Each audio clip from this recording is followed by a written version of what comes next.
Hey guys, tonight we begin with something a little more brutal. We're diving into justice, crime, and punishment in ancient China. Not the Hollywood version with dramatic sword fights and palace intrigue, but the real, lived experience of ordinary people navigating a world where rules were carved in stone and consequences were, well, let's just say they took things seriously.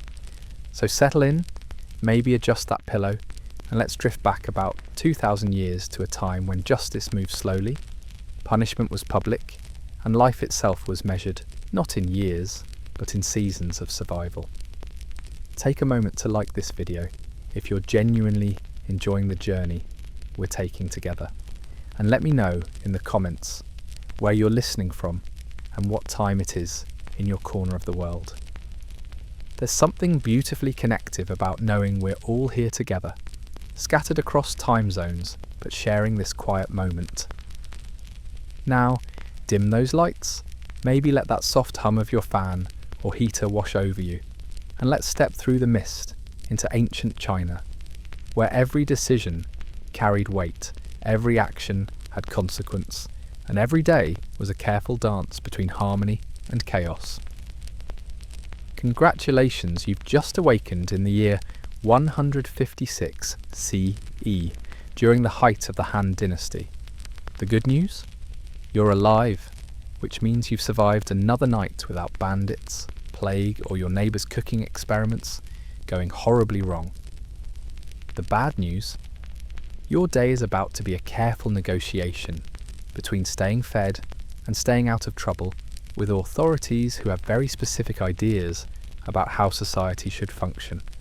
Your bed is a bamboo platform covered with woven mats and a thin cotton quilt that your grandmother's grandmother might have stitched together during the last dynasty.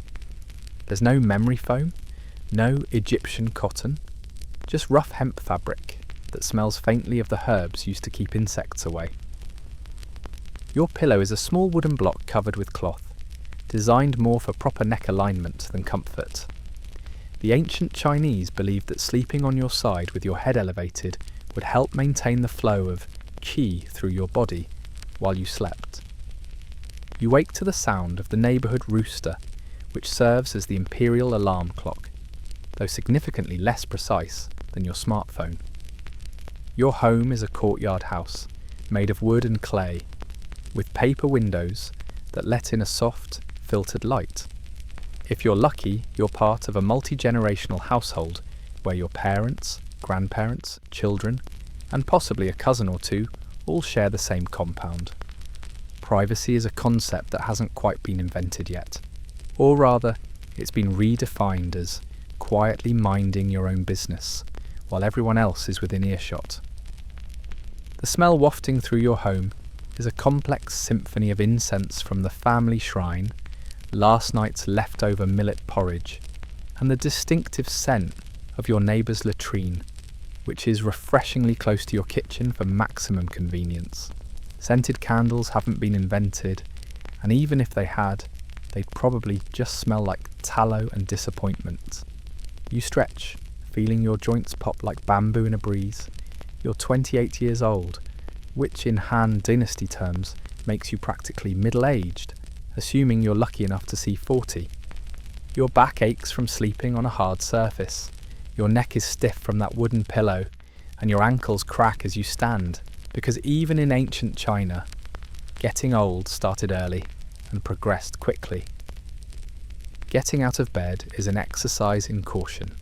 The floor might be wet from last night's rain leaking through the roof, or slippery from condensation, or just plain dirty, because daily sweeping is a luxury when you spend most of your waking hours trying not to starve. Your bare feet touch down on packed earth covered with woven mats, and you're immediately reminded that central heating won't be invented for about 1,800 years. Privacy? What's that? Your entire extended family's waking up around you. There's no individual bedroom, no personal space, just communal everything. Your elderly grandfather is already up and coughing in the corner, your sister-in-law is trying to quiet a crying baby, and someone in the next room is already arguing about whose turn it is to tend the small vegetable garden. Welcome to morning in ancient China, where personal space is measured in inches and family time is measured in decades. And this is just how your day starts. It only gets more complicated from here. So you've managed to roll off your bamboo sleeping platform without disturbing too many relatives. Excellent. Now nature calls, and it's not making a polite request. It's demanding immediate attention. Here's where you discover that bathroom etiquette in ancient China was, let's call it a community experience. If you're a peasant farmer, your toilet is likely a wooden platform built over a pig pen behind your house. Yes, you read that correctly. The pigs serve as an early recycling system, turning human waste eventually into bacon, though the ancient Chinese didn't think too hard about the circular nature of this arrangement. The smell is exactly what you'd expect from a combination of human waste and enthusiastic pigs. You hold your breath, do your business quickly, and try not to look down. If you live in a more urban area, you might have access to a communal latrine, which is essentially a long wooden bench with holes cut in it, positioned over a flowing stream or a collection pit. Privacy? There isn't any. You sit shoulder to shoulder with your neighbours, making small talk about the weather, last night's dinner, or the latest imperial decree while conducting your most private business in the most public way possible. Toilet paper hasn't been invented yet, unless you count the occasional use of bamboo sticks or, if you're particularly affluent, scraps of silk. Most people make do with stones, leaves, or old rags, sometimes nothing at all, which might explain why handshakes weren't a popular greeting, and why people kept their hands carefully folded in their sleeves. The wealthy might have private latrines, basically holes in the ground inside specially built structures, with wooden seats and sometimes even decorative screens for a bit of dignity. But even these come with their own challenges. No flush mechanism means everything just accumulates. And in the summer heat, these private facilities can become aromatic monuments to human biology. Water for cleaning? You'll need to haul it from the well or the nearby stream, assuming it's not the same stream that serves as the neighbourhood sewer. Most people manage with a small basin of water and hope for the best. The concept of toilet paper made from tree pulp won't arrive for another 1,000 years, so you make do with what's available and try not to think too hard about hygiene. And if you're feeling particularly adventurous, you might try one of the public latrines in the capital, where dozens of people share the same facility. These are marvels of ancient engineering, with flowing water systems that actually flush waste away from the city. Of course, they're also breeding grounds for disease, gossip, and the occasional political uprising, because apparently even bathroom visits could become subversive in ancient China. So whether you're squatting over a pig pen or sitting in a communal facility discussing the rice harvest with a stranger, relieving yourself in ancient China is a reminder that some things never change. Everybody has to go, and everybody has to figure out how to do it without dying of embarrassment or dysentery. One slip on a whetstone, one unfortunate encounter with an aggressive pig, and you're face first in humanity's least pleasant recycling program. And you still haven't had breakfast yet. You've survived the morning toilet adventure. Congratulations. Now your stomach is growling, and it's time for the most important meal of the day. Except in ancient China, breakfast isn't really a separate meal so much as it's whatever was left over from yesterday, reheated and stretched to feed whoever happens to be awake. You sit down, or more accurately, you squat near the family's cooking fire to a wooden bowl filled with something that looks like thin rice porridge, but tastes like disappointment mixed with hope. This is congee, a rice gruel that's been simmering slowly all night in a clay pot. It's the foundation of life in ancient China, filling, warm, and capable of being stretched to feed a family of 8 or a family of 12, depending on how much water you add and how optimistic you're feeling about tonight's dinner. On good days, there might be a few pickled vegetables mixed in, cabbage, turnips, or radishes that have been fermenting in clay jars for weeks. The fermentation process serves two purposes. It preserves the vegetables through the winter, and it provides a sour, salty flavour that makes the bland rice porridge slightly more interesting. On bad days, you're eating plain congee and pretending it's delicious. If your family has been particularly prosperous this season, there might be a small piece of salted fish or a few strips of dried meat floating in your bowl. But meat is precious, expensive, and typically saved for festivals, weddings, or the twice-yearly ancestral offerings. Most of the time, protein comes from whatever insects you can catch, fermented bean paste, or the occasional egg from the family chickens, assuming the chickens are cooperating and haven't been eaten yet. Your beverage of choice is warm water, possibly with a few leaves of tea, if your family can afford it. Tea in ancient China isn't the refined ceremony. It will become later. It's just hot water with some bitter leaves thrown in to make it taste like something other than hot water. No sugar, no milk, no flavour additives. Just water that tastes vaguely like plants and regret. Want some bread? Dream on. While wheat exists, it's expensive and typically reserved for special occasions or wealthy families. Most bread is made from millet or other coarse grains, and it's dense, dry, and about as appetizing as chewing on a wooden block. You don't slice this bread, you gnaw on it, and hope your teeth are strong enough to make it through breakfast. The most exciting part of your morning meal might be the discovery of what fell into your congee overnight. A piece of straw, an insect, maybe a small pebble that somehow escaped the rice cleaning process. You fish it out discreetly and keep eating, because wasting food is not just impractical, it's dangerous. When your next meal depends on careful rationing and good weather, every grain of rice matters. And don't think about seasoning. Salt is expensive and carefully hoarded. Spices like pepper, cinnamon or ginger are luxuries that most families see only during New Year celebrations. Your food tastes exactly like what it is.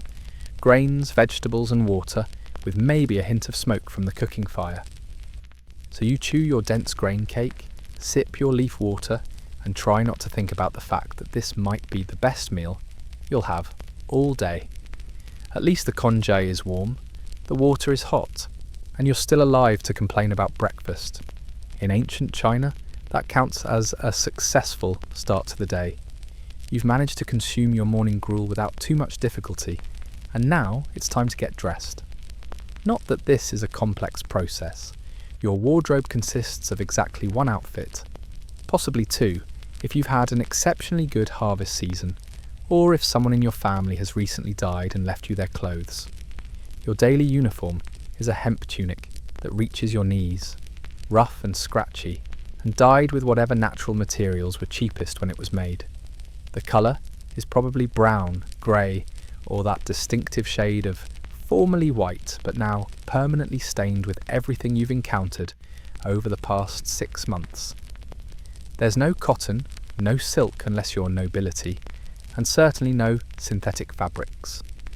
Just hemp, rami, or rough linen that feels like wearing a burlap sack designed by someone who'd never heard of comfort. Underneath, if you're lucky, you might have a thin undergarment made of softer fabric. If you're not lucky, you're going commando under layers of scratchy hemp, and you're going to be reminded of this choice with every step you take throughout the day. No underwear as we know it, no bras, no undershirts, just you, your tunic, and the hope that nothing too embarrassing happens during your daily activities. Your pants are loose, tied at the waist with a hemp cord, and designed more for freedom of movement than for style. They're practical for squatting in rice fields, climbing over irrigation ditches, and performing the deep knee bends required for most daily tasks in a world without chairs. Fashion is not a consideration. Durability is everything. On your feet, if you own shoes, they're probably straw sandals held together with hemp rope. The soles are woven straw that will last approximately 2 weeks on rocky ground before disintegrating into individual pieces of grass. Most of the time, you just go barefoot and develop calluses thick enough to walk on hot coals, which is actually a useful skill when your cooking fire is basically an open flame on the ground. Washing your clothes is not a daily activity. It's not even a weekly activity. You might wash your tunic once a month if you're feeling ambitious, and if you can spare the time to haul water, heat it over a fire, scrub the fabric with ashes or rough stones, and hang it in the sun to dry. The rest of the time you just air it out and hope that the smell doesn't become too overwhelming for your neighbours, who are probably dealing with the same aromatic challenges. Your hair is another adventure entirely. Men typically wear their hair long and tied back with a simple cord or wooden pin. Women's hairstyles are more complex, involving elaborate knots, pins, and sometimes even small ornaments, if the family can afford them. But washing your hair means rinsing it with cold water and maybe rubbing in some oil to keep it from becoming too brittle. Shampoo is a concept that won't exist for centuries. This means one thing: you itch constantly. Fleas, lice, bedbugs, and various other insects have taken up permanent residence in your clothing, your hair, and on your skin. Everyone has them. Rich people, poor people, government officials, monks, children, elderly people. Everyone is a walking ecosystem of tiny biting creatures. You scratch your scalp while talking to the local magistrate, and he doesn't even notice because he's scratching his armpit at the same time. Your skin is raw from scratching. Your clothes smell like a combination of smoke, sweat, and whatever you stepped in yesterday. And your shoes are held together with good intentions and plant fibre. But you're dressed, you're ready to face the day, and you're no more uncomfortable than anyone else in your village. In ancient China, fashion is whatever keeps you warm, dry, and legally decent. Everything else is luxury. Now that you're fully clothed in misery and itching with purpose, it's time to step outside and begin the day's work. Which, spoiler alert, is going to involve a lot more discomfort and very little in the way of personal fulfillment. Time for that morning smile. Except you don't, because in ancient China, opening your mouth in public is essentially a biological hazard and a social mistake all rolled into one. Your oral hygiene routine consists of rinsing your mouth with water and chewing on a willow twig, assuming you can find one, and hoping that no one gets close enough to notice the state of your dental situation. There's no toothbrush, no toothpaste, no mouthwash, no floss, and certainly no dental checkups. Some people might chew on fibrous plants or scrape their teeth with small bamboo sticks, but mostly your teeth are on their own, fighting a losing battle against time, diet, and the occasional rock that somehow ended up in your food. By the time you reach your 20s, your smile is already becoming a historical document of everything you've eaten, drunk, and survived. Tea stains, food particles permanently wedged between molars, and the early stages of decay that will eventually require the medieval equivalent of dental surgery. Having a friend hold you down while someone else yanks the problem tooth out with pliers. Sugar isn't widespread yet, but that doesn't mean your teeth are safe. Your diet of coarse grains, fermented vegetables, and whatever protein you can scrape together is tough on enamel. The constant grinding required to chew hard as stone grain cakes wears down your teeth faster than they can repair themselves. By 30, you're missing several teeth.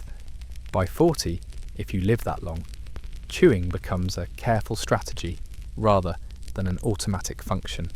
Toothaches are a fact of life, like weather or taxes, the kind of deep, throbbing pain that makes you consider whether life is worth living.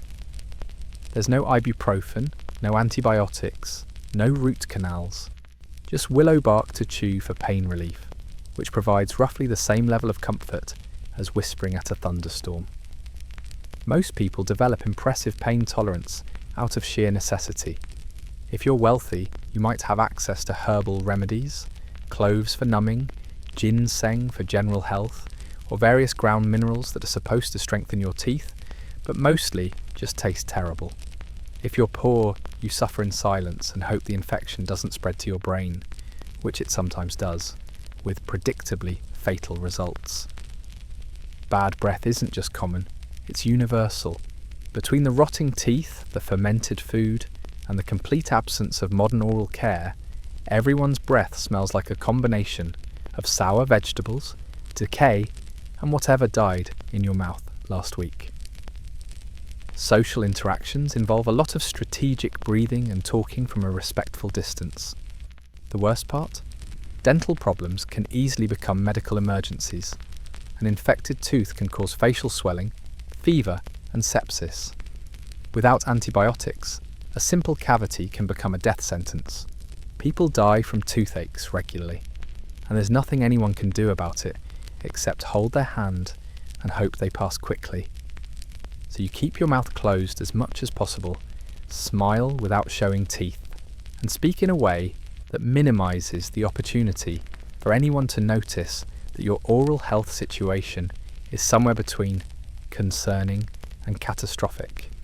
In a world where showing your teeth might reveal more about your mortality than your happiness, sometimes the best smile is the one nobody sees. Your teeth hurt, your breath could knock over a water buffalo, and you haven't brushed anything in your mouth except your tongue against your teeth occasionally to dislodge obvious food particles. But hey, everyone else is in the same situation, so at least you're not self-conscious about it. In ancient China, dental care is whatever doesn't kill you immediately. Everything else is optimism. Time to head to work, except there's no office, no commute, no coffee break, and absolutely no employee handbook detailing your rights and responsibilities. Your job, if you're like 85% of the population, is simple. Grow food, pay taxes, and try not to die before harvest season.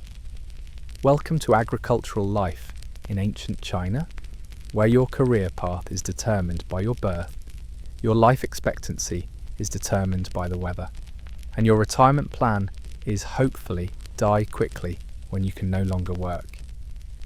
You're a farmer, which means you work a small plot of land that may or may not actually belong to you. If you're lucky, you own a tiny piece of property that you can pass down to your children. If you're not lucky, you're a tenant farmer working someone else's land in exchange for a percentage of the crop, assuming there is a crop, assuming the weather cooperates, and assuming the tax collectors don't take everything before you can feed your family. Your tools are basic: a wooden plough if you're fortunate enough to own an ox, or a simple hoe made of wood and stone if you're not. There's no mechanisation, no irrigation systems unless you've built them yourself, and no scientific understanding of soil chemistry or crop rotation. You plant according to the lunar calendar, pray to various agricultural gods, and hope that ancient wisdom is more reliable than it appears to be. The work is backbreaking.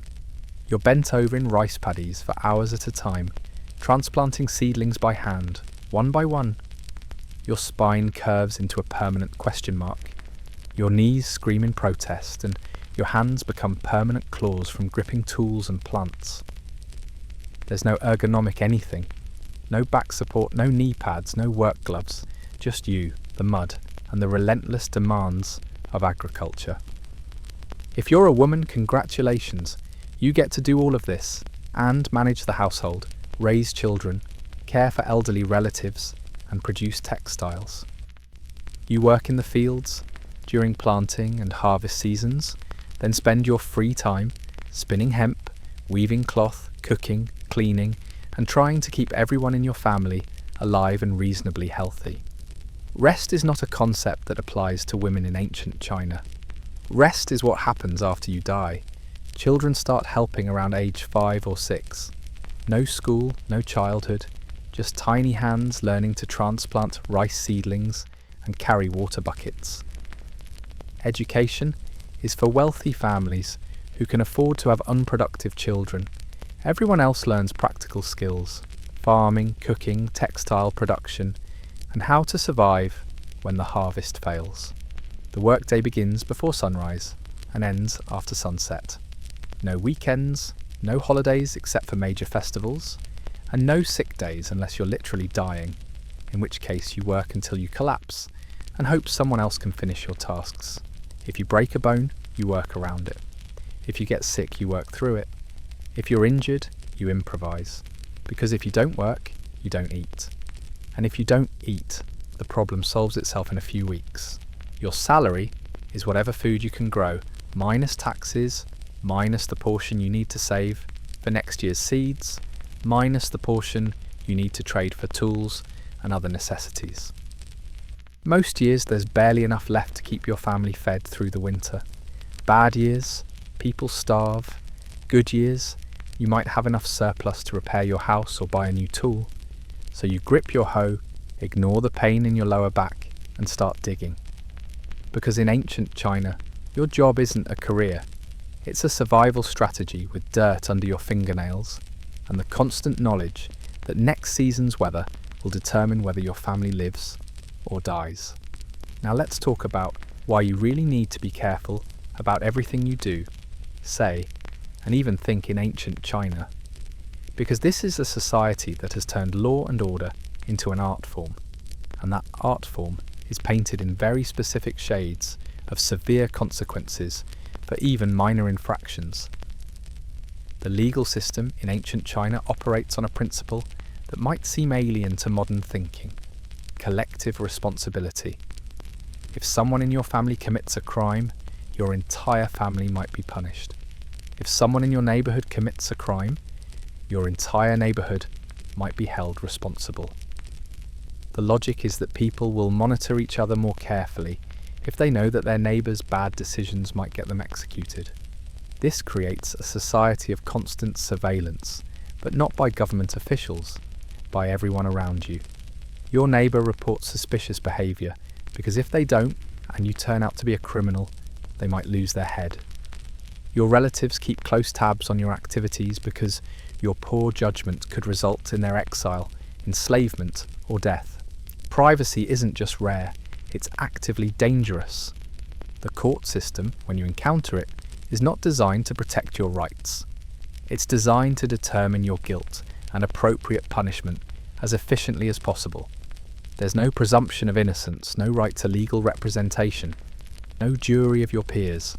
There's a magistrate, some witnesses if you're lucky, and a legal code that assumes you're probably guilty of something, even if it's not the specific thing you're accused of. Punishments are public spectacles designed to educate the community about the consequences of bad behaviour. Minor crimes might result in public shaming, being locked in wooden stocks in the town square while people throw rotten vegetables at you. More serious crimes result in flogging, where you're tied to a post and whipped with bamboo canes while everyone in town watches and takes notes about what happens when you steal someone's chicken. For major crimes, murder, treason, rebellion, or serious theft, the death penalty is common, and it's designed to be memorable. Beheading, if you're lucky, and the execution is quick.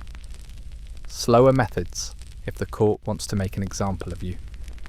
These events are community gatherings, like a market day, except the main attraction is someone dying messily in front of a crowd that includes children, elderly people, and vendors selling snacks. But here's where it gets interesting. The legal system isn't just about punishment, it's about maintaining cosmic order. Ancient Chinese philosophy suggests that crime disrupts the natural harmony of society, and punishment restores balance. A criminal doesn't just wrong their victim, they upset the equilibrium of the universe itself. So punishment isn't just justice, it's spiritual housekeeping. The legal code is incredibly detailed, covering everything from how to properly greet government officials to the correct way to arrange marriages to the appropriate thickness of city walls. There are laws about hairstyles, clothing, food consumption, religious practices, and even the types of music you're allowed to play. Breaking these laws isn't just illegal, it's considered a threat to social stability. What's particularly clever about this system is that it makes everyone complicit in law enforcement. You're not just responsible for your own behaviour, you're responsible for preventing crime in your community. This creates a society where people are extremely careful about their public behaviour, where conformity is survival, and where standing out for any reason is potentially dangerous. So as you go about your daily activities, farming, cooking, interacting with neighbours, you're constantly aware that someone is watching, someone is listening, and someone is mentally calculating whether your behaviour falls within acceptable parameters. In ancient China, justice isn't just what happens in courts.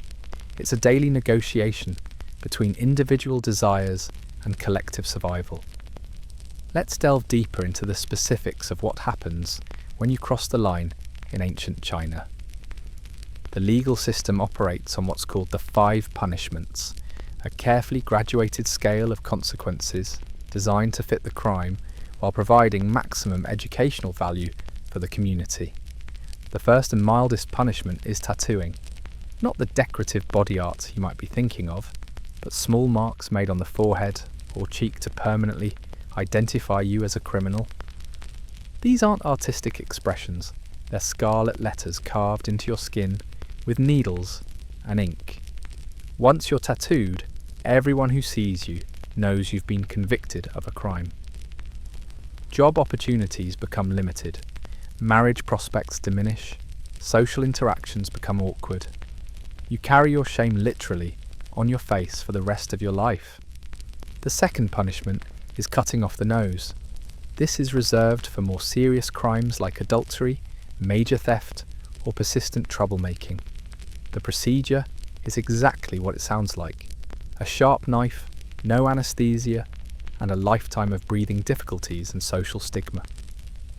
Without a nose, your speech changes, your appearance becomes distinctively altered, and your ability to smell, important for detecting spoiled food or dangerous situations, is permanently compromised. You become a walking advertisement for the consequences of poor decision making. The third punishment is amputation of one or both feet. This is for serious crimes like repeated theft, assault, or betrayal of trust. Cutting off feet serves multiple purposes. It makes it difficult for you to run away if you commit more crimes. It prevents you from working in most occupations that require mobility, and it turns you into a dependent burden on your family or community. You're not just punished, you're transformed into a living reminder of what happens when people break important social rules. The fourth punishment is castration, reserved for sexual crimes, treason, or serious political offences. This isn't just removal of reproductive capability, it's a complete alteration of your social status and identity. Eunuchs in ancient China often served in imperial courts because they were considered politically neutral. Having no ability to produce heirs, they posed no dynastic threat. But for ordinary criminals, castration meant the end of family lineage, the end of sexual relationships, and often the end of social respect. The fifth and final punishment is death, typically by beheading for standard capital crimes, though more elaborate methods were reserved for particularly heinous offences. Public executions were community events, complete with crowds, vendors, and often official speeches explaining the moral lessons to be learned from watching someone die. These weren't just punishments, they were theatrical performances designed to reinforce social values and deter crime through spectacular demonstration of consequences. But here's what makes the system particularly sophisticated. It's designed to be progressive. First-time offenders might receive tattooing. Repeat offenders move up the scale. The punishment is supposed to fit not just the crime, but the criminal's history and the potential for rehabilitation. Of course, rehabilitation in this context means terrifying you into compliance, rather than helping you become a better person. What's especially chilling about this system is its permanence. Modern criminal justice systems, at least in theory, offer opportunities for redemption, for starting over, for reintegrating into society. Ancient Chinese punishments were designed to be irreversible. Once you're tattooed, you're marked forever. Once you're mutilated, you're disabled forever. There's no appeals process, no parole, no opportunity to undo the consequences of your actions. The psychological impact extends beyond the individual criminal. Everyone in the community sees these punished people every day, living reminders of what happens when you step outside social boundaries. Your noseless neighbour teaches lessons about adultery. The footless beggar demonstrates the consequences of theft. The tattooed merchant shows what happens when you cheat customers. Punishment becomes education, and education becomes social control. So as you go about your daily life in ancient China, you're surrounded by people who bear the permanent marks of their past mistakes, and everyone understands the message: conform, comply, and cooperate, or risk becoming a teaching tool for your neighbour's children. Understanding punishment in ancient China requires understanding what actually constituted a crime, because the legal code covered behaviour that might seem perfectly normal to modern sensibilities. This wasn't just about murder and theft. This was about maintaining a social order so precise that even minor deviations could upset the cosmic balance. Let's start with theft, which was categorised not just by what was stolen, but by the relationship between thief and victim. Stealing from your parents was a different crime than stealing from a neighbour, which was different from stealing from a government official. The punishment escalated based on how seriously the theft disrupted social hierarchy. Taking food from your family was worse than taking the same food from a stranger, because family relationships were considered sacred and foundational to social stability. Adultery wasn't just about marriage fidelity, it was about property rights and lineage legitimacy. A married woman having an affair wasn't just betraying her husband, she was potentially contaminating the family bloodline and creating uncertainty about inheritance. The punishment for adultery was often nose amputation for the woman and castration or death for the man, assuming they were caught. But accusation alone could be enough to destroy reputations and lives. Then there were the sumptuary laws, regulations about who could wear what, eat what, and live in what kind of house. These might seem trivial, but they were actually crucial to maintaining social order. If a farmer started wearing silk clothing, it suggested either that he had acquired wealth through illegal means, or that he was challenging the social hierarchy. Either way, it was dangerous. Punishment for violating sumptuary laws could include public humiliation, confiscation of property, or even exile. Religious crimes were particularly complex. Ancient China blended Confucianism, Taoism, Buddhism, and traditional folk religion in ways that created numerous opportunities for spiritual offence. Failing to properly honour your ancestors could be considered a crime against family and cosmos. Practising unauthorised religious rituals could be seen as rebellion against imperial authority. Even fortune-telling without proper credentials could result in punishment, because unsanctioned prophecy threatened political stability. Political crimes covered a vast range of behaviour, from outright rebellion to simply speaking disrespectfully about government officials. Criticising imperial policy, spreading rumours about court politics, or even repeating jokes about the emperor could be considered sedition. The punishment for political crimes was usually severe: exile, castration, or death, because the government understood that political dissent could spread quickly and threaten the entire system. Tax evasion was both an economic and a political crime. Failing to pay taxes wasn't just theft from the government, it was a rejection of the social contract that bound individuals to the imperial system. Tax dodgers could face anything from increased tax burdens to complete forfeiture of property, depending on the severity of the offence and the current fiscal needs of the government. What made the system particularly effective was its flexibility. Local magistrates had significant discretion in applying punishments based on local conditions, personal circumstances, and political considerations. A crime that might result in tattooing during a peaceful period could result in execution during times of social unrest. A wealthy person's crime might be punished with fines, while the same crime committed by a poor person resulted in physical punishment. The goal wasn't just to punish individual criminals, it was to create a society where people policed themselves. When everyone knew that minor infractions could escalate to major punishments, and when collective responsibility meant that your crimes could affect your family and neighbours, most people chose extreme caution over risk-taking. Social conformity became a survival strategy. But this system also created its own problems. False accusations became weapons in personal disputes. People became extremely risk-averse, stifling innovation and creativity. Social mobility became nearly impossible when stepping outside your prescribed role could result in permanent disfigurement. The society became stable, but at the cost of individual freedom and social dynamism.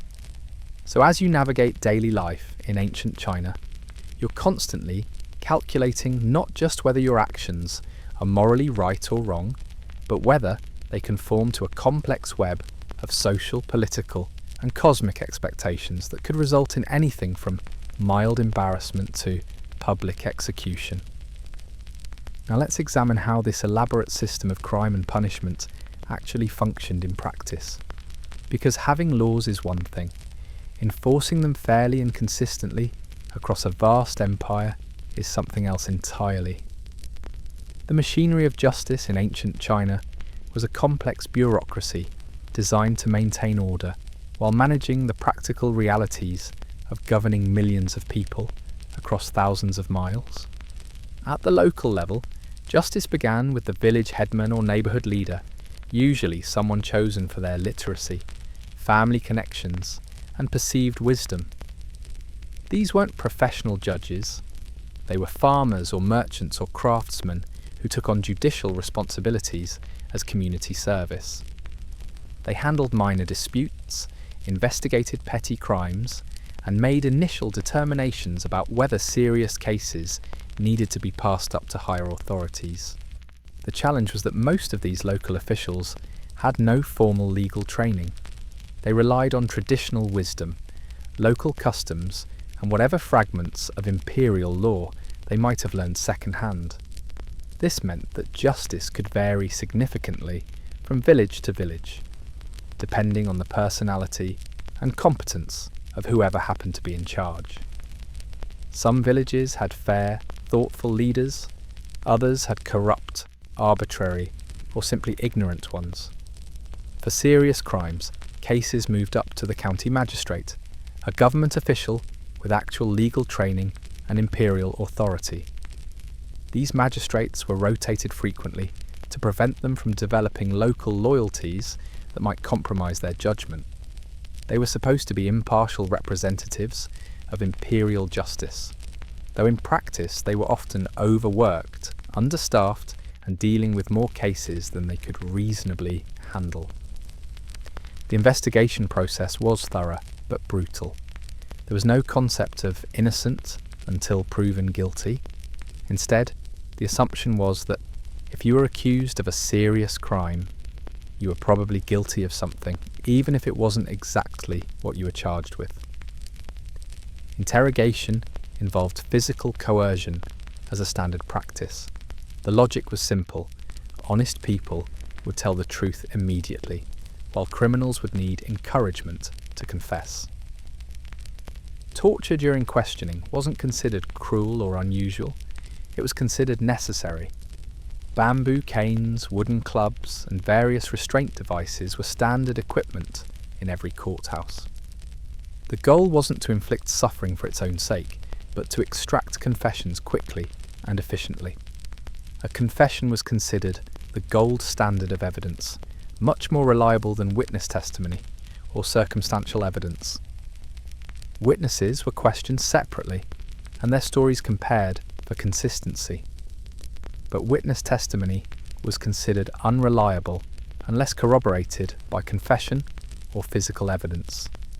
People were thought to lie for personal advantage, to protect friends and relatives, or simply because they were confused or mistaken. Only direct admission of guilt was considered completely trustworthy. The paperwork involved in each case was extensive. Every detail had to be recorded: the exact nature of the crime, the evidence presented, the method of interrogation used, the precise wording of any confession, and the reasoning behind the final judgment. These records were reviewed by higher authorities to ensure that local officials were following proper procedures and applying appropriate punishments. Appeals were theoretically possible, but practically difficult. You could petition a higher court to review your case, but this required literacy, connections, and often bribes to get your petition noticed. Most people lacked the resources or knowledge to navigate the appeals process. Additionally, appealing an unjust verdict could result in additional punishment if the higher court decided your appeal was frivolous or disrespectful. What made the system particularly challenging was its combination of rigid legal codes with flexible local application. The imperial law provided general guidelines, but local conditions, current political situations, and the personal judgment of officials created significant variation in how justice was administered. A crime that resulted in mild punishment during peaceful times might result in execution during periods of social unrest. Corruption was endemic but officially prohibited. Magistrates and local officials often accepted payments to influence their decisions, but they had to be careful about it. Being caught taking bribes could result in the same punishments they were supposed to impose on criminals. This created a complex dance of unofficial payments, family connections, and political favours that determined how justice was actually administered. The most sophisticated aspect of the system was its recognition that punishment needed to serve multiple purposes: deterring crime, maintaining social order, providing satisfaction to victims, and reinforcing imperial authority. A single punishment had to accomplish all of these goals simultaneously, which is why public executions became elaborate theatrical performances, rather than simple administrative procedures.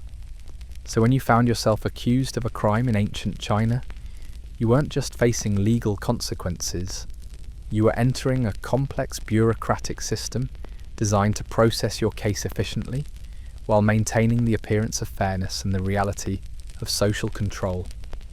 Justice wasn't blind, it was watching very carefully to make sure everyone understood the rules. Living in a society where punishment was public, permanent, and often brutal created a particular kind of psychological atmosphere. Everyone in ancient China lived with the constant awareness that they were always just one mistake, one false accusation, or one moment of bad judgment away from life-altering consequences. This knowledge shaped daily behaviour in ways that might be difficult for modern people to understand. Social interactions became carefully choreographed performances. Every conversation was an opportunity to say something that could be misinterpreted as criticism of the government, disrespect for social hierarchy, or violation of moral standards. People developed elaborate verbal courtesies, complex systems of honorifics, and indirect ways of communicating that minimised the risk of accidental offence. The most obvious reminders of the punishment system were the people who bore its marks. In every community, there were individuals who had been tattooed, mutilated, or otherwise permanently marked by their encounters with justice. These weren't hidden away or marginalised, they were part of daily life, constant visual reminders of what happened when you crossed legal or social boundaries. Children grew up understanding that certain behaviours led to irreversible consequences. They saw noseless adults who had committed adultery, footless beggars who had been caught stealing, tattooed merchants whose business practices had been questionable. These weren't abstract moral lessons, they were immediate, physical demonstrations of cause and effect that shaped childhood development in profound ways. Families lived with the knowledge that one member's crime could destroy everyone's prospects. Parents monitored their children's behaviour obsessively. Siblings watched each other for signs of potential trouble. Extended relatives kept track of each other's activities, friendships, and associations. The family unit became a mutual surveillance society designed to prevent anyone from making mistakes that could endanger the group. Marriage negotiations included careful investigation of potential in-laws' criminal history and current legal standing. Marrying into a family with a history of legal troubles could bring your own family under suspicion. Business partnerships required similar scrutiny. Even friendships carried risks. Associating with someone who later committed a crime could make you suspect by association. The economic impact of the punishment system was significant. People with criminal markings found it difficult to engage in normal economic activities. They couldn't easily travel to market towns, because their appearance immediately identified them as criminals. They couldn't enter into contracts or business agreements, because their credibility was permanently compromised. Many became dependent on family members or turned to begging, creating additional social burdens. Religious and philosophical systems adapted to these realities. Buddhism emphasized karma and the inevitability of consequences for actions. Confucianism stressed social harmony and the importance of knowing your place in the hierarchy. Taoism taught acceptance of circumstances beyond your control. These weren't just spiritual teachings, they were practical guides for living in a society where resistance or rebellion could have catastrophic consequences. The psychological pressure of constant surveillance and potential punishment created a particular kind of personality type. People became extremely cautious, risk-averse, and conformist. Innovation was dangerous because it suggested dissatisfaction with current conditions. Creativity was suspect because it implied individual thinking rather than collective wisdom. Ambition was risky because it might be interpreted as challenging established hierarchy. But this system also created opportunities for manipulation and control. People who understood the rules could use accusations and legal procedures as weapons against personal enemies. False testimony, planted evidence, and strategic accusations became tools in personal, business, and political disputes. The threat of legal consequences became a form of social power that could be wielded by those who knew how to navigate the system. Mental health, as we understand it today, wasn't recognized as a separate category of human experience. People who might have been suffering from depression, anxiety, or other psychological conditions were expected to function normally within the social system. If their behaviour became disruptive or nonconformist, they faced the same legal consequences as anyone else. There was no concept of mental illness as a mitigating factor in criminal behaviour. So daily life in ancient China involved a constant balancing act between individual desires and social conformity, between personal expression and collective safety, between the natural human impulse to push boundaries and the very real knowledge that pushing too hard could result in permanent consequences that would affect not just you, but everyone connected to you. Now let's examine how this system of justice and punishment affected women specifically, because gender created additional layers of vulnerability and restriction that shaped every aspect of female existence in ancient China. Women weren't just subject to the same laws as men, they faced additional regulations, different standards of evidence, and punishments that reflected society's particular concerns about female behaviour. The legal status of women was fundamentally different from that of men. A woman was never truly an independent legal entity. As a child, she was under her father's authority. As a wife, she transferred to her husband's authority. As a widow, she might come under her adult son's authority. This meant that her legal identity was always filtered through a male relative, and her crimes could reflect on his ability to control his household properly. Adultery laws were particularly harsh for women, not because female sexuality was inherently more problematic than male sexuality, but because female adultery threatened the certainty of paternal lineage. A man who had affairs might be morally questionable, but his crimes didn't create confusion about inheritance or family identity.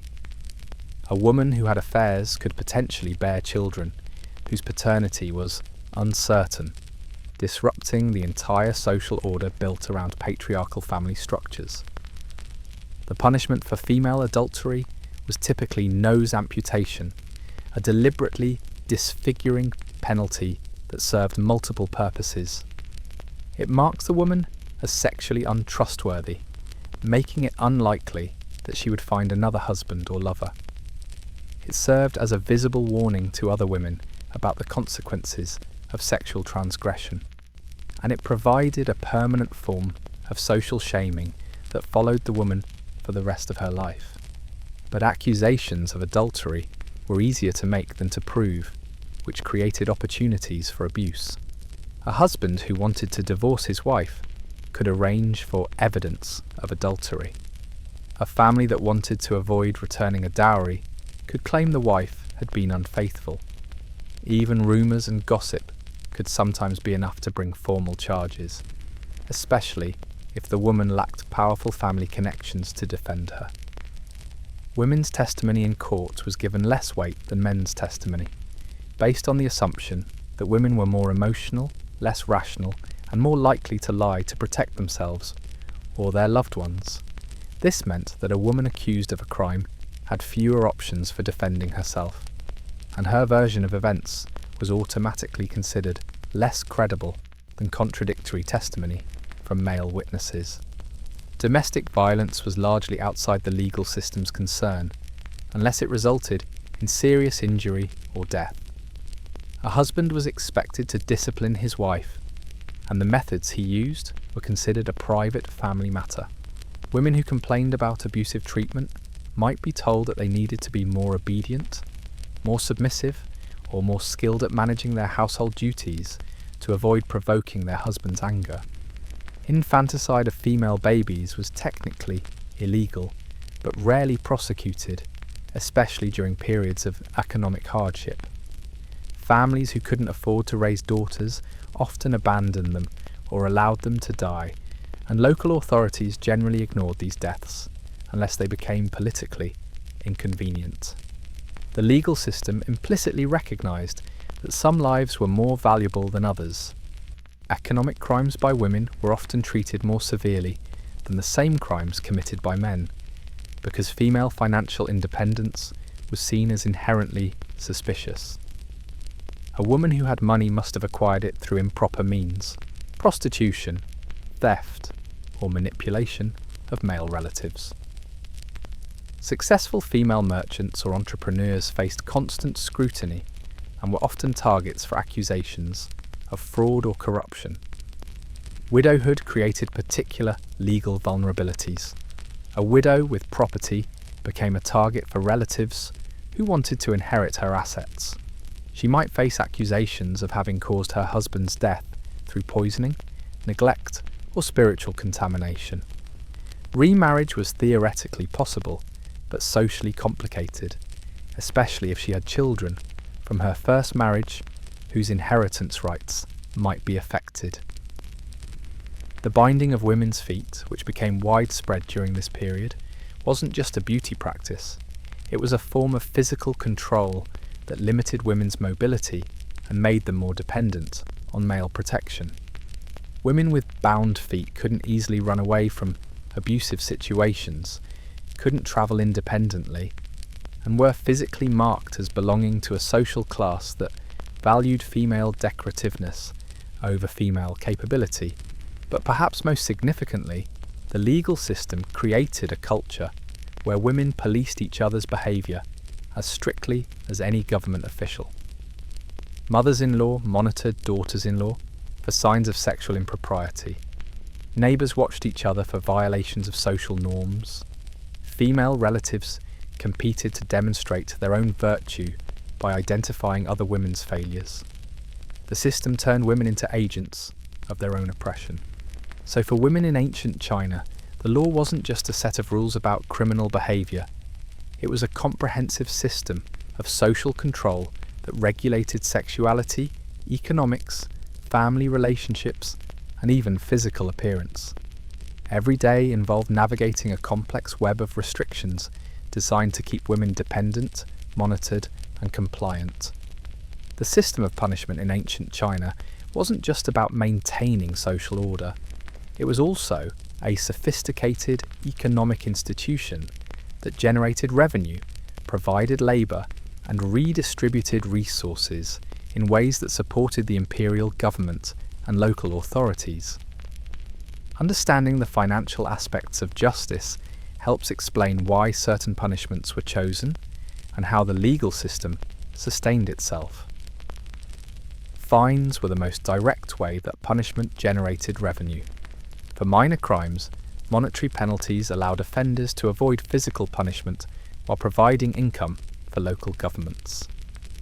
The amounts were carefully calculated based on the severity of the crime and the perceived wealth of the offender. A merchant caught cheating customers might pay significantly more than a farmer caught stealing vegetables, not just because his crime was worse, but because he had more resources to draw upon. But the fine system created opportunities for corruption and inequality. Wealthy criminals could essentially purchase their way out of physical punishment, while poor criminals had no choice but to face bodily consequences. This meant that the punishment system reinforced existing economic hierarchies rather than providing equal justice. Rich people paid money, poor people paid with their bodies. Confiscation of property was another important revenue source. Serious criminals often faced forfeiture of land, goods, tools, and livestock. This property was then redistributed. Some went directly to the imperial treasury, some was given to local officials as compensation for their services, and some was sold to raise funds for public projects. A single major criminal case could generate significant resources for local government operations. The labour value of punishment was equally important. Criminals sentenced to hard labour provided free workforce for government projects. Building roads, maintaining irrigation systems, constructing public buildings, and working in imperial factories. This was particularly valuable because it allowed the government to undertake large infrastructure projects without having to pay wages to workers. Exile and transportation sentences served multiple economic purposes. They removed criminals from their home communities, eliminating the social costs of supporting disabled or disfigured offenders. They provided labour for frontier regions that needed workers but couldn't attract voluntary settlers, and they generated revenue through the sale of convicted criminals' property, which was typically forfeited when they were transported. The death penalty, while extreme, was actually economically efficient in some ways. It permanently eliminated the social costs of supporting criminals, deterred other potential offenders, and often included confiscation of the criminal's entire estate. Public executions also served as entertainment and community gathering occasions that supported local merchants and vendors. Slavery was sometimes used as an alternative to death or severe physical punishment. Criminals could be enslaved to work in government enterprises, sold to private owners, or given to their victims as compensation. This provided ongoing economic value rather than the one-time benefit of execution, and it created a permanent class of unfree labourers who could be used for dangerous or unpleasant work. The families of criminals also faced economic consequences that extended beyond the individual offender. They might be required to pay compensation to victims, cover the costs of investigation and trial, or forfeit property to satisfy judgments. This created strong economic incentives for families to monitor each other's behaviour and intervene before minor problems became major legal issues. Court fees and administrative costs were typically charged to the accused, regardless of whether they were ultimately found guilty. Investigation expenses, document preparation, witness payments, and official travel costs were all passed on to the people involved in legal proceedings. This meant that even being accused of a crime created financial hardship, and false accusations became a form of economic warfare. The rehabilitation of criminals was generally not considered an economic investment worth making. Unlike modern prison systems that, theoretically, aim to prepare offenders for productive reintegration into society, ancient Chinese punishment was designed to extract maximum immediate value from criminals while deterring future crime. Long-term social costs were less important than short-term revenue generation. Local officials had strong financial incentives to identify and prosecute criminals, because successful cases generated revenue for their administrations. This created pressure to find criminal activity even when it might not actually exist, and to escalate minor infractions into serious crimes that would justify more severe and more profitable punishments. The economic impact extended to legitimate businesses and trade. Merchants had to factor legal risks into their pricing and business practices. Craftsmen needed to budget for potential fines and legal fees. Farmers had to consider the economic consequences of crop failures that might lead to desperate actions and criminal charges. The legal system created a constant background cost that affected all economic activity. So when you were navigating daily life in ancient China, you weren't just thinking about moral and social consequences of your actions. You were also calculating the potential financial impact on yourself and your family. The legal system was designed to extract economic value from human behaviour, both legal and illegal, and everyone paid the costs in one way or another. After punishment was administered, ancient Chinese society had developed elaborate rituals and procedures for managing the aftermath.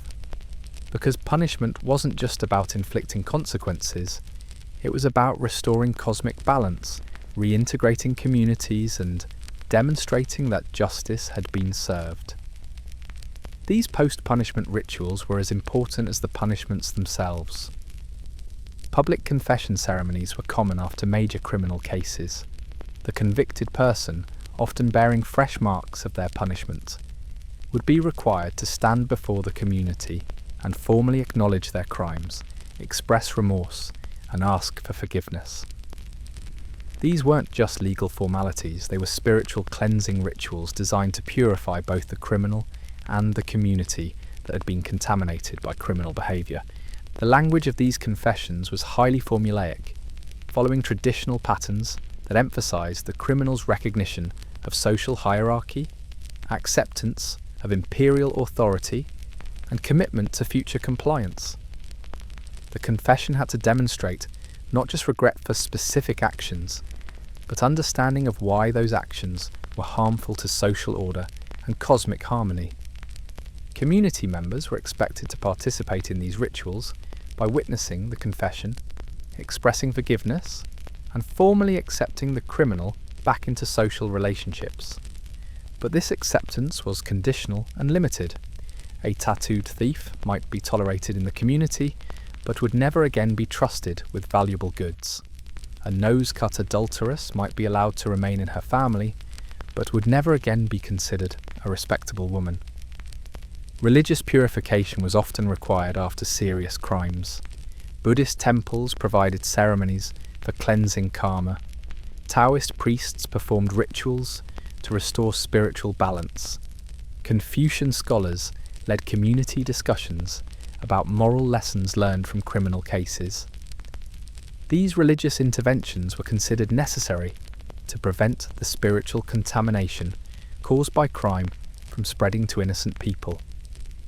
Family restoration ceremonies were particularly important when collective punishment had been imposed. If an entire family had been punished for one member's crime, elaborate rituals were required to restore harmony within the family unit. These might include formal apologies between family members, redistribution of property or responsibilities, and public demonstrations of renewed family solidarity. The government also had ritual obligations after major punishment proceedings. Imperial officials were required to file detailed reports explaining how justice had been served and what lessons the community had learned. These reports weren't just administrative documents, they were public declarations that the imperial system was functioning properly and that cosmic order had been maintained. Economic restoration was handled through complex systems of restitution and compensation. Victims of crimes were entitled to payments from criminals or their families, but these payments had to be calculated according to traditional formulas that considered not just material losses, but social status, spiritual contamination, and psychological harm. A theft from a government official required higher compensation than the same theft from a peasant.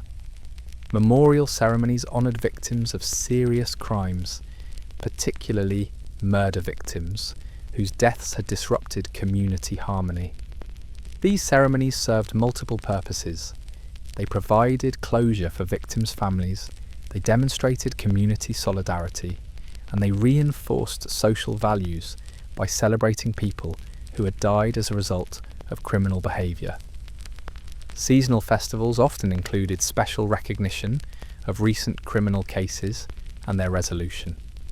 Community leaders would recount the year's major legal proceedings, praising the wisdom of magistrates, the cooperation of witnesses, and the restoration of social order. These festival presentations turned criminal justice into community entertainment and moral education. The physical marks of punishment became part of ongoing ritual life.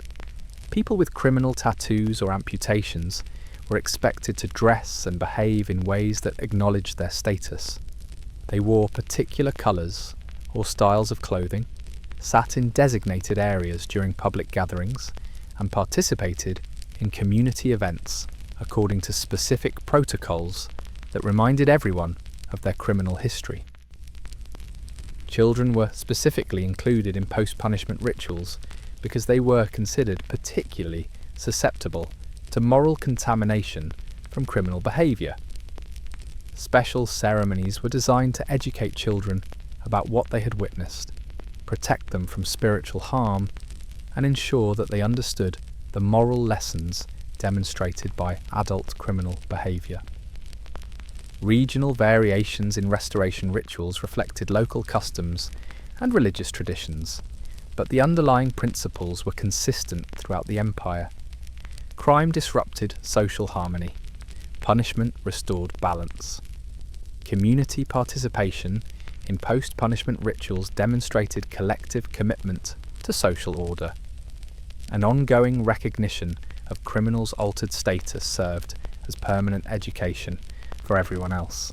These restoration rituals weren't optional extras added to the punishment system. They were integral parts of how justice functioned. The goal wasn't just to punish criminals, but to heal communities, restore relationships, and maintain the social order that made civilization possible. Punishment without restoration was considered incomplete and potentially dangerous to long-term social stability. The ultimate punishment in ancient China was death, but even execution was surrounded by elaborate ritual, philosophical consideration, and practical procedure that reflected the society's understanding of life, death, and cosmic balance. Capital punishment wasn't just about ending a criminal's life, it was about maintaining the spiritual harmony of the entire community. The decision to impose death sentences required approval from higher authorities, often including the imperial court itself. Local magistrates could recommend execution, but they couldn't carry it out without confirmation from superior officials who would review the case, examine the evidence, and determine whether death was truly necessary. to restore social order. This review process could take months or even years, during which the condemned person remained in prison awaiting final judgment. The timing of executions was carefully coordinated with astronomical and seasonal cycles. Spring and summer executions were generally avoided because these were seasons of growth and renewal, when taking life was considered cosmically inappropriate. Fall and winter were preferred because these were seasons of decline and death, when executions aligned with natural cycles. Executions during inauspicious astronomical events were prohibited entirely. The method of execution varied according to the severity of the crime and the social status of the criminal. Beheading was considered a relatively merciful death, reserved for criminals who had committed serious but not extraordinary crimes. The execution was quick, the body remained intact for burial, and the soul could transition to the afterlife without additional spiritual complications. More elaborate execution methods were reserved for particularly heinous crimes: treason, rebellion, patricide, or crimes that threatened the imperial system itself. These might include slow strangulation, dismemberment, or other procedures designed to inflict maximum suffering while providing maximum educational value for witnesses. The goal wasn't just to kill the criminal, but to demonstrate the cosmic consequences of serious moral failure. Public attendance at executions was considered a civic duty, particularly for government officials, community leaders, and family heads responsible for educating others about proper behaviour.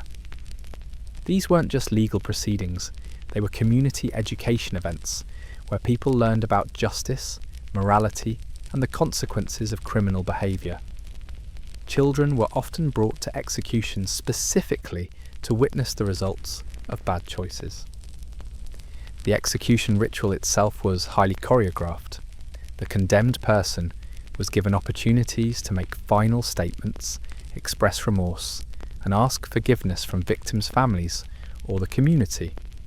Government officials delivered speeches explaining the moral lessons demonstrated by the execution. Religious practitioners performed ceremonies to protect the community from spiritual contamination caused by the criminal's death. Disposal of the body was governed by strict rules designed to prevent the execution from creating additional spiritual problems. Criminals who had committed ordinary crimes might be buried in designated areas outside the community. Those who had committed extraordinary crimes might be denied burial entirely, leaving their bodies to decay as warnings to potential future criminals. Family members of executed criminals faced their own challenges and restrictions. They might be required to change their names, relocate to different communities, or accept reduced social status because of their association with someone who had been executed. The spiritual contamination caused by having a family member executed could affect marriage prospects, business opportunities, and social relationships for generations. The psychological impact of public executions on community members was considered an important part of their educational value. People were supposed to feel horror, fear, and renewed commitment to lawful behaviour after witnessing someone die for their crimes. The execution experience was designed to create lasting memories that would influence behaviour long after the immediate event was over. Record keeping around executions was particularly detailed because these cases were considered the most serious examples of imperial justice in action. Every aspect of the process was documented: the original crime, the investigation and trial, the decision-making process that led to the death sentence, the execution procedure itself, and the community's response to the criminal's death.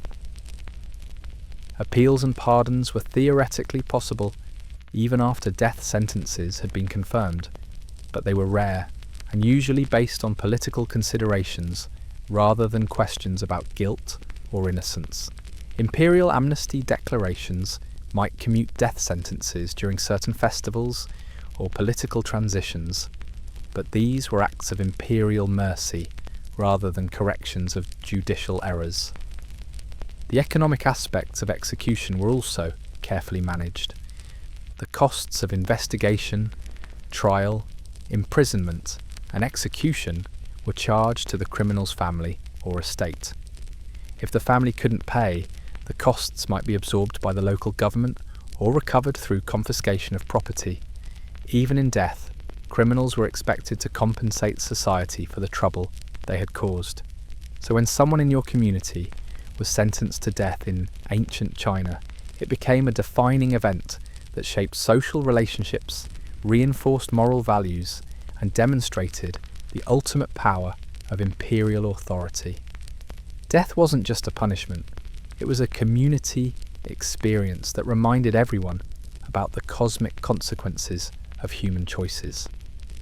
As our long journey through the justice system of ancient China comes to an end, we find ourselves back where we started, with the recognition that survival in any society requires understanding not just the official rules, but the complex realities of how those rules actually function in daily life. The system we've explored tonight was designed to create order through fear, compliance through surveillance, and stability through the constant demonstration of consequences. It was remarkably successful at maintaining social control across vast territories and long periods of time. But it was also a system that placed enormous psychological and physical burdens on ordinary people who had to navigate its complexities just to survive.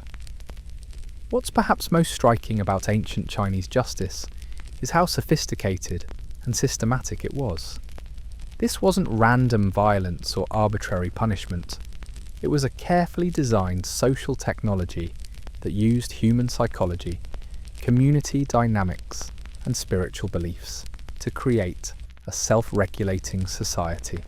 The people we've met tonight, the farmers avoiding eye contact with magistrates, the families monitoring each other's behaviour, the merchants calculating the risks of every transaction, were living in a world where individual freedom was consciously sacrificed for collective stability. They understood that stepping outside prescribed social roles could result in permanent consequences that would affect not just themselves, but everyone connected to them. Yet even in this restrictive system, people found ways to create meaning, build relationships, and pursue happiness within the boundaries that were set for them. They developed elaborate strategies for survival, complex networks of mutual support, and underground economies that provided alternatives when the official system failed to meet their needs. The shadow of punishment touched every aspect of daily life, from marriage negotiations to business partnerships to casual conversations with neighbours. But people adapted, as humans always do, finding ways to live with dignity and purpose even under the weight of constant surveillance and the threat of severe consequences. Tonight, as you settle into your bed, with its soft mattress and clean sheets, in your home with its locks and privacy, surrounded by legal protections and constitutional rights that would have seemed miraculous to someone living in ancient China, perhaps take a moment to appreciate the freedoms that most of us take for granted. The freedom to speak your mind without calculating the political consequences. The freedom to travel without documentation, explaining your business to government officials. The freedom to pursue relationships, careers, and personal interests without considering how they might affect your family's legal standing. The freedom to make mistakes without facing permanent physical consequences. These freedoms weren't inevitable. They were built slowly, over centuries, by people who understood that justice systems could be designed to protect individual rights rather than just maintain social order. The ancient Chinese system we've explored was effective at what it was designed to do, but it came at an enormous human cost that we're still learning to appreciate. So as you drift off to sleep tonight, perhaps dream not of the harsh realities of ancient justice, but of the long, slow progress that brought us from a world where punishment was permanent and surveillance was universal, to a world where second chances are possible and privacy is protected. Sleep well, knowing that tomorrow you'll wake up in a time and place where your mistakes don't have to define you forever, where your thoughts are your own, and where justice, however imperfect, at least aspires to serve human dignity rather than just social control. The bells that once called people to witness public executions have been replaced by alarm clocks that wake us to days full of possibility. And that, perhaps, is the most profound change of all, the transformation from a world where each day was about avoiding disaster, to a world where each day offers the opportunity to become something better than we were yesterday. Rest now, and let the weight of ancient history remind you of the lightness of modern freedom.